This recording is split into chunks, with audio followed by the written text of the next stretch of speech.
Hello दोस्तों, आ गया आपका बंधु आशु सुनाने बड़े पर्दों की कहानी अपनी जुबानी। इसमें हमारा मेन लीड अल्लू अर्जुन है, मूवी में जिसका नाम पुष्पा होता है। ये मूवी में भरपूर एक्शन रोमांस है। इस मूवी का नाम पुष्पा है। सब हैरान रह जाते हैं जब सबको पता चलता है कि किस तरह पुष्पा एक आम मजदूर से स्मगलिंग करके सिंडिकेट का लीडर बन जाता है। इस कहानी में लाल चंदन की स्मगलिंग करके उसे जापान भेजा जाता है। मूवी की शुरुआत में हमें देखने को मिलता है कि पुष्पा लाल चंदन से लोडेड ट्रक को लेकर जाता है कि तभी पुलिस उसके पीछे पड़ जाती है और वो पकड़ा जाता है। अब पुष्पा जो कैरेक्टर है वो बहुत ही जाबाज और सियाना किस्म का है। वो पुलिस के साथ भिड़ जाता है और उन्हें 10,000 रुपए देने की बात करता है और पुलिस के साथ लड़ता रहता है और फिर लास्ट में 1,00,000 रुपए तक देने की बात करता है, मगर पुलिस नहीं मानती। फिर पुष्पा उन्हें समझाते हुए कहता है, तुम लोगों को क्या लगा पूरे मंडली के 1,00,000 दे रहा हूँ, अबे एक आदमी का 1,00,000। और ये सुनकर पुलिस वाले उसे छोड़ देते हैं। तो इस तरीके से पुष्पा पुलिस के चुंगल से निकल जाता है। आगे चल के हमें देखने को मिलता है कि पुष्पा एक मिल में काम करता है और वहां पे वो अपने ताव में ही काम करता है, जिसे देखकर उसका मालिक भड़क जाता है और उसे अपनी जी हजूरी करने को कहता है।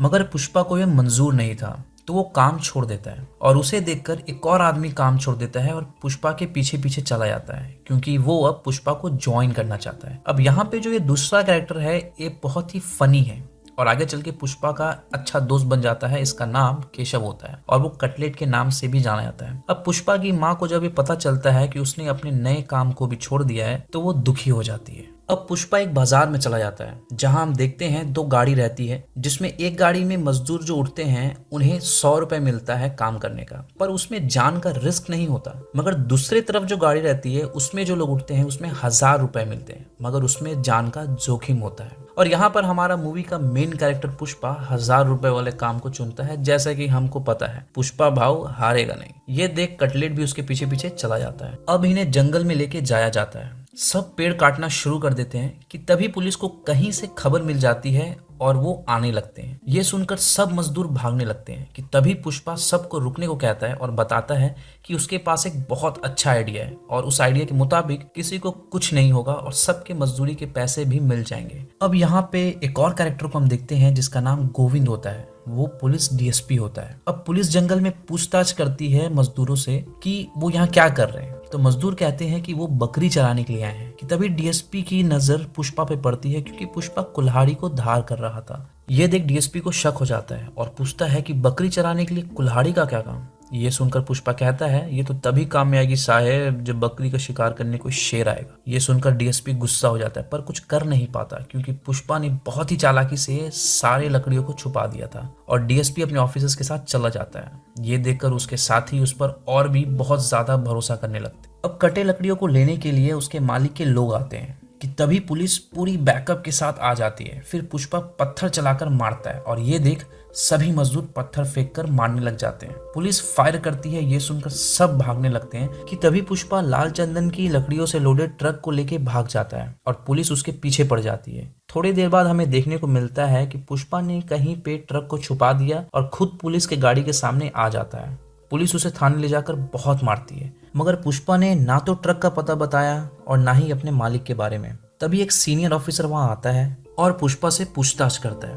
पुष्पा का पूरा नाम पूछता है तो पुष्पा अपना पूरा नाम पुष्पराज बताता है, मगर सीनियर पुलिस ऑफिसर उससे अपना सरनेम बताने को कहता है। कि तभी पुष्पा एक फ्लैशबैक में चला जाता है कि वो अपनी माँ के साथ स्कूल में एडमिशन के लिए जाता है और स्कूल टीचर उसे उसके पिता का नाम पूछता है और पुष्पा बहुत ही खुशी खुशी अपने पिता का नाम बताता है। इससे पहले कि कहानी आगे बढ़े मैं आपको बता दूं कि पुष्पा की माँ किसी से प्यार करती थी, मगर उस आदमी की शादी पहले से ही हुई रहती है और उसके 2 बच्चे भी रहते हैं। पुष्पा की माँ को ये पता था पर उसे कोई ऐतराज नहीं था। अब स्कूल टीचर जैसे ही पुष्पा का नाम रजिस्टर में लिखते हैं कि तभी पुष्पा की पहली माँ का बड़ा बेटा आ जाता है और पूरे स्कूल के सामने पुष्पा और पुष्पा की माँ का बहुत इंसल्ट करता है और बोलता है कि वो नाजायज औलाद है।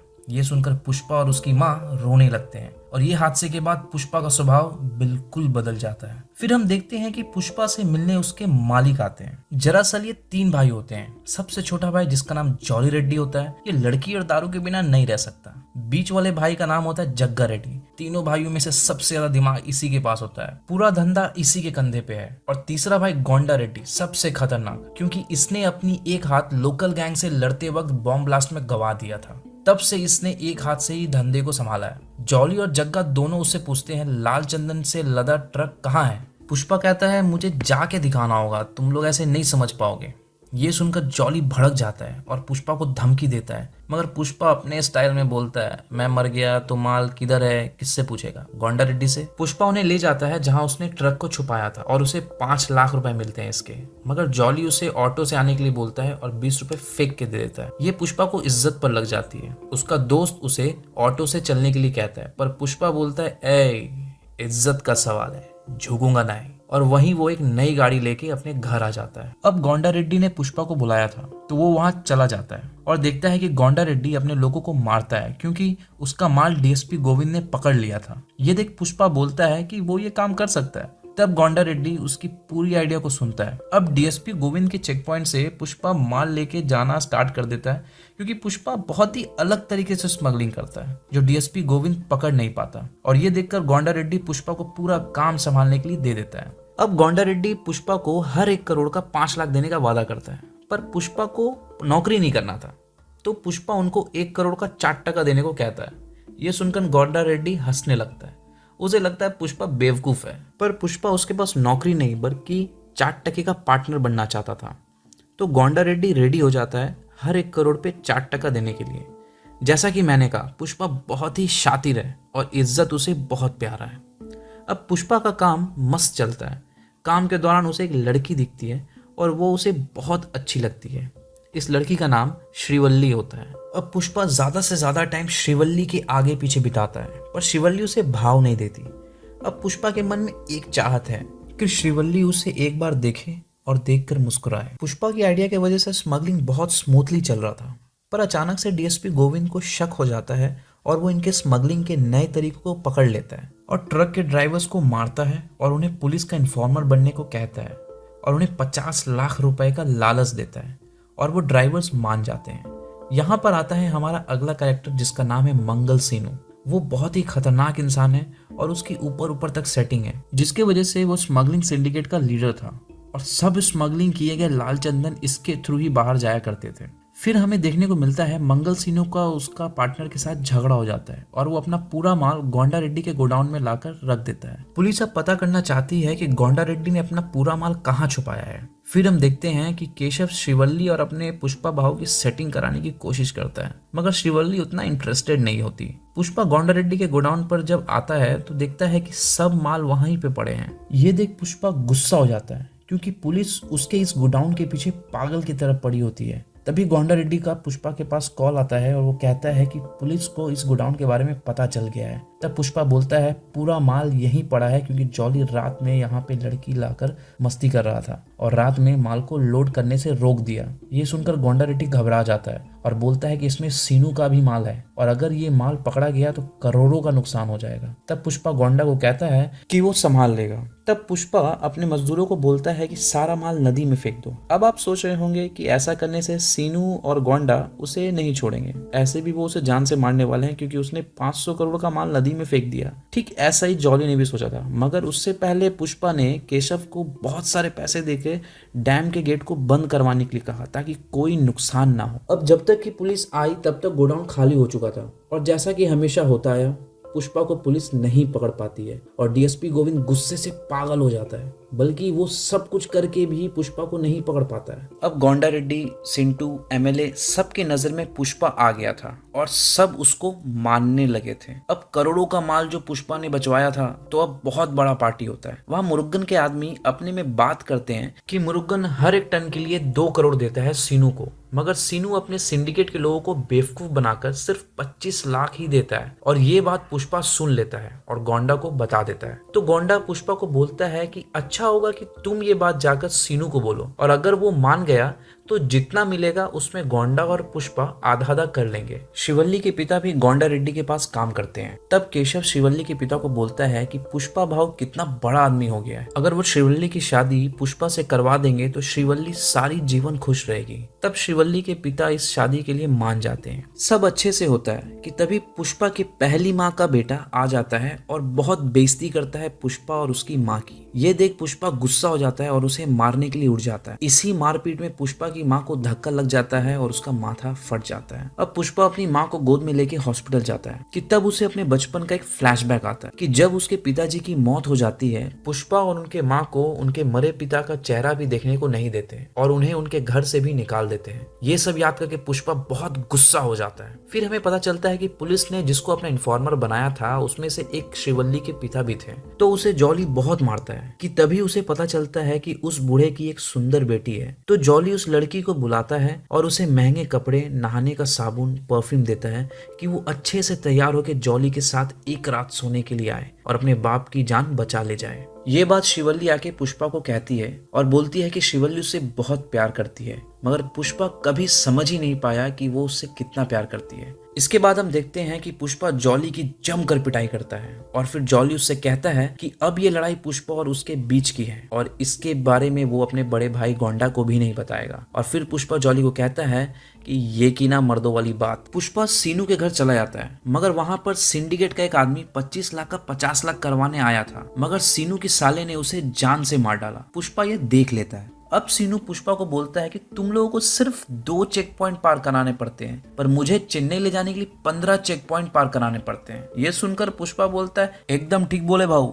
मैं भी जब माल लेके गया था मेरे को भी 15 चेक पॉइंट पार कराने के पैसे देने पड़े थे। और फिर पुष्पा सीनू को बोलता है कि अगर वो 1 टन का 1 करोड़ देगा तो वो सीनू को माल बेचेगा, और नहीं तो डायरेक्ट चेन्नई जाकर मुरुगन को माल बेचेगा। ये कह के पुष्पा सीनू का फोन लेता है, मुरुगन को कॉल करता है और बोलता है कि वो चेन्नई माल लेकर आ रहा है और वहीं बैठ के माल का दाम फिक्स करेगा। पुष्पा पहुंच जाता है मुरुगन से मिलने के लिए, उसके आदमी के पास जाता है, मगर मुरुगन बिजी रहता है। तो पुष्पा एक सैंपल उठा के दे देता है और बोलता है कि ये जाके अपने मुरुगन भाई को दे दो। थोड़ी देर बाद मुरुगन आता है और बोलता है ये बहुत ही सही माल है, इसको लेके वो सीनू से बात करेगा और पुष्पा को चले जाने को कहता है। कि तभी पुष्पा कहता है कि वो अपना माल डायरेक्ट मुरुगन को बेचना चाहता है, ना कि सीनू के थ्रू। मुरुगन पुष्पा को समझाते हुए कहता है कि सीनू बहुत ही खतरनाक है, उसे ऐसा नहीं करना चाहिए, मगर पुष्पा मानने वालों में से नहीं था। और फिर मुरुगन उसे 1 टन का 1.5 करोड़ देने को कहता है। और फिर पुष्पा ये खबर गोंडा रेड्डी को देता है, मगर गोंडा रेड्डी को बुरा लगता है कि उसे बिना बताए पुष्पा चेन्नई मुरुगन से मिलने कैसे चला गया। मगर जब पुष्पा बताता है कि मुरुगन 1.5 करोड़ दे रहा है 1 टन के, तो गोंडा चुप हो जाता है और डील एक्सेप्ट करने को कहता है। तब पुष्पा उसे याद दिलाता है कि जैसा गोंडा ने कहा था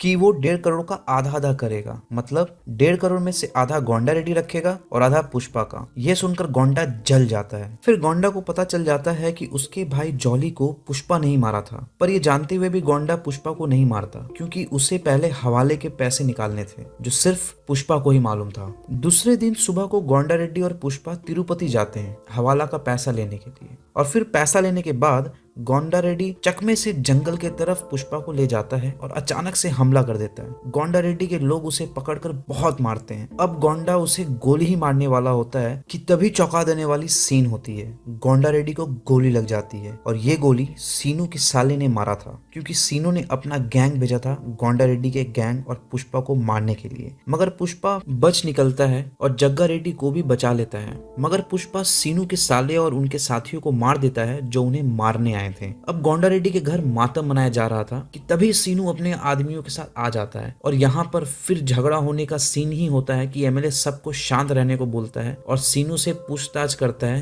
कि उसने झूठ क्यों बोला कि 1 टन का 50 लाख ही मिलता है उसे। और फिर एमएलए पुष्पा को सिंडिकेट का लीडर बना देता है। ये देखकर सीनू अंदर ही अंदर जलता है। इसके साथ सीनू की वाइफ जिसने अपने भाई को खो दिया था, जॉली भी अपना बदला लेना चाहता है और डीएसपी गोविंद ने भी रिजाइन कर दिया। अभी पुष्पा सिर्फ राज कर रहा था, मगर तब तक एक भयंकर कैरेक्टर की एंट्री होती है जिसका नाम होता है एसपी भंवर सिंह शेखावत, जो बहुत ही राउडी रहता है और ये इस इलाके का एसपी बनकर आता है। हम देखते हैं कि पुष्पा नए एसपी मतलब पनवर सिंह शेखावत को अपने शादी के इनविटेशन कार्ड देने आता है और इसे 1 महीने का 1 करोड़ रुपया देने का वादा करता है। पर पनवर सिंह पुष्पा की बहुत बेइज्जती करता है और कहता है कि जिसका सरनेम नहीं होता उसका कोई वैल्यू नहीं होता। ये सब पुष्पा सुनता है मगर कुछ नहीं कहता। उसके बाद पनवर सिंह जब भी पुष्पा को कॉल करता, पुष्पा उसका कॉल जल्द से जल्द रिस्पॉन्स करता, पनवर सिंह के लिए महंगे सामान लाता, गिफ्ट्स लाता, दारू लेके जाता। उसके गैंग के लोगों को लगता कि पुष्पा पनवर सिंह के इशारों पर चलता है। मगर शादी वाले दिन पुष्पा गायब था। पुष्पा पनवर सिंह के साथ दारू पी रहा था और पनवर सिंह पूरी नशे में चूर था और यहाँ शादी के लिए सब पुष्पा को ढूंढ रहे थे। अब पुष्पा शेखावत को कहता है कि उसने जानबूझकर उसके सरनेम को लेके बात की थी और उसका मजाक उड़ाया था, उसका बेइज्जती करा था। उसको सब पता था, फिर भी उसने पुष्पा की बेइज्जती की। मगर पनवर सिंह कहता है जो हो गया सो हो गया, अभी का रंग क्यों भंग कर रहा है, पागल हो गया है के, चढ़ गई है तन्ने। तभी पुष्पा पनवर सिंह की रिवॉल्वर लेता है और अपने हथेली पर गोली चला देता है और अपने खून को दिखाकर कहता है ये है मेरा सरनेम और ये है मेरे पिता की निशानी जो मेरे भाई भी मुझसे छीन नहीं सकते सर। अब पुष्पा पनवर सिंह के कपड़े उतरवा देता है और खुद के कपड़े भी खोल देता है। फिर पुष्पा कहता है कि तू बिना कपड़े के कहीं जाएगा तो तुझे कोई नहीं पहचानेगा, मगर मैं बिना कपड़ों के कहीं भी जाऊंगा तो मुझे लोग पहचान जाएंगे कि मैं पुष्पा भाऊ हूँ। ब्रांड लोग के कपड़े से नहीं आता, उसके कैरेक्टर से होता है जो तेरे पास नहीं है। और फिर पुष्पा कहता है कि अब तुझे एक फूटी कौड़ी नहीं मिलेगी। ये कहकर पुष्पा शादी के लिए चला जाता है। पनवर सिंह जब घर आता है तो देखता है कि एक कुत्ता उस पर भौंकने लगता है और फिर पनवर सिंह गुस्से से कुत्ते पे गोली चला देता है और फिर पुष्पा के दिए पैसों को जला देता है। पुष्पा जब शादी करने वापस आता है तो उसे सब देखते ही रहते हैं क्योंकि उसका हाथ जख्मी रहता है और वो सिर्फ अपने शॉर्ट्स में होता है। उसकी होने वाली वाइफ पूछती है कुछ हुआ तो नहीं, तो पुष्पा बोलता है कि अब बात हद से आगे बढ़ गई है, अब चाहे कुछ भी हो जाए मैं झुकेगा नहीं। तो यहाँ पर मूवी खत्म हो जाती है। इसके बाद दिखाया जाता है कि आगे पुष्पा पार्ट 2 में दिखाया जाएगा। आशा करते हैं आपको हमारा मूवी एक्सप्लेनेशन अच्छा लगा होगा। मिलते हैं किसी और वीडियो में। Take care, thank you.